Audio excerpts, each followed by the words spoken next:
Nell'agosto del 2020, nel quartiere catanese di Librino, gli appartenenti ad un gruppo mafioso condussero una vera e propria spedizione punitiva nei confronti di soggetti del clan mafioso rivale.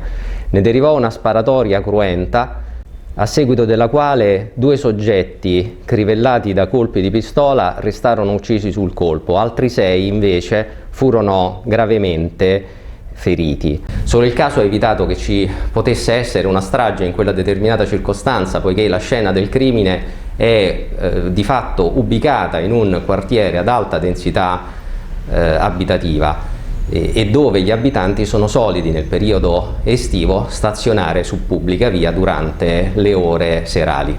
A seguito di serrate indagini, stamattina i carabinieri di Catania hanno eseguito un provvedimento cautelare emesso su richiesta della direzione distrettuale antimafia a carico di 14 soggetti, tra coloro i quali parteciparono a quel cruento evento. Gli indagati sono ritenuti responsabili di duplice omicidio, di tentato omicidio, di porto illegale di armi da fuoco su pubblica via, tutti reati aggravati dal metodo mafioso.